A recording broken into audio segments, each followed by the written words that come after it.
Hey everyone, I hope you're all doing well. Couple quick notes about your second writing assignment about the Virtuous Circle. Be sure to use the material from the lecture videos, and you can also use stuff from the textbook, but the lecture videos are going to have the most important material. And what you're doing with the assignment is explaining why the Netherlands, England, and then the British colonies in North America will develop into the most powerful, economically powerful places in the world.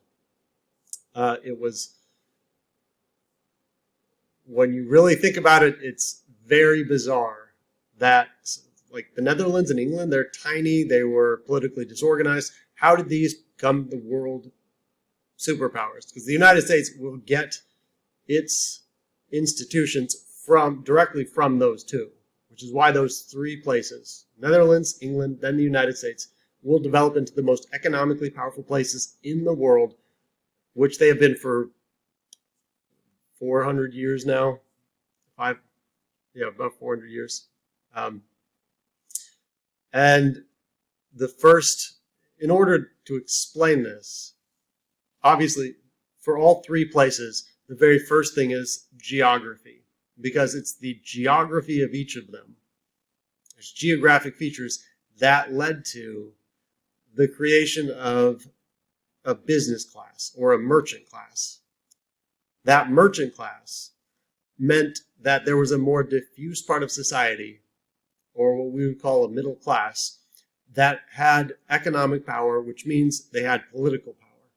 So why exactly did those three places, what was their geography? Why did they have why did they develop economically inclusive institutions? Most notably, having a business class, having a merchant class that was economically powerful enough to challenge, in the Netherlands case, they didn't even challenge a monarchy. They didn't have a monarchy. But this is different than most places in the world, where there is a small group of people who owns everything and they just exclude everyone else. So having a merchant class, a business class,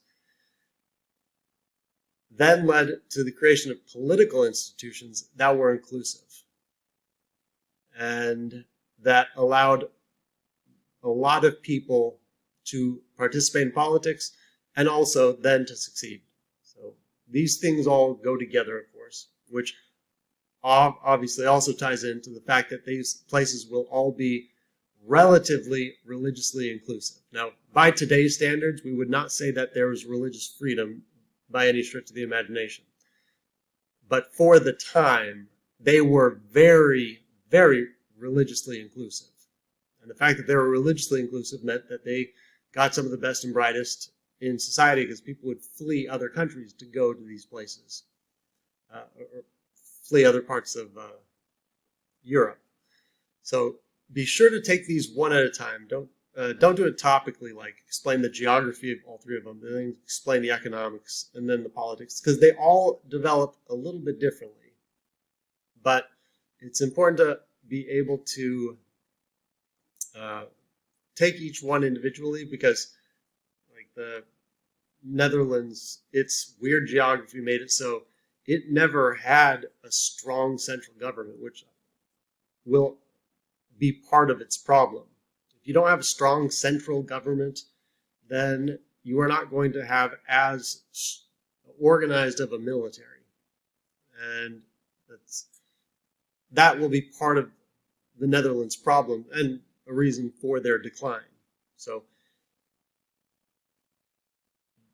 you don't want too little government. You obviously don't want too much government, that's the norm throughout human history, is oppressive dictatorships or monarchies, absolutist monarchies.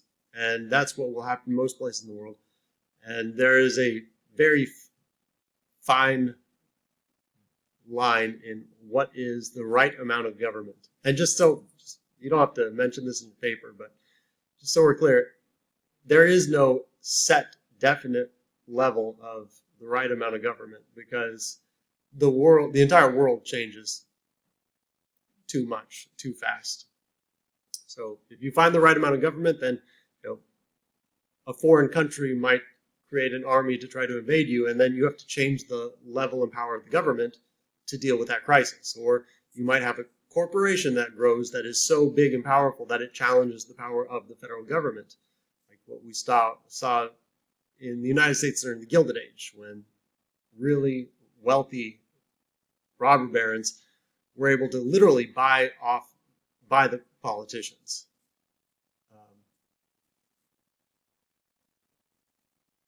Thank goodness we don't do that now.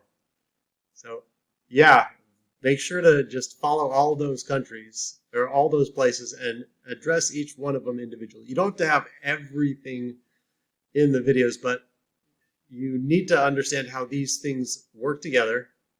And the absence of a government will make it so your economy will not function properly. You especially see that in the Netherlands and England. You have to have government and business working together. That's why the Dutch were able to have such a phenomenal economy, is because of the public-private cooperation.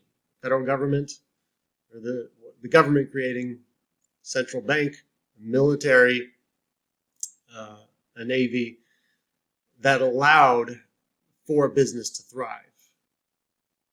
You need to have those things working together. And then, of course, you cannot have religious oppression and the economy work well long term.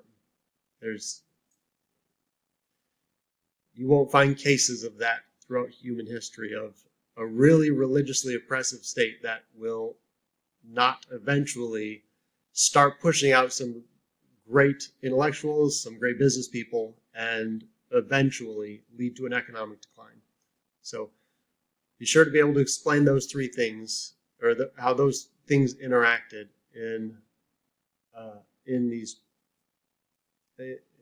the Netherlands, in England, and then in the United States.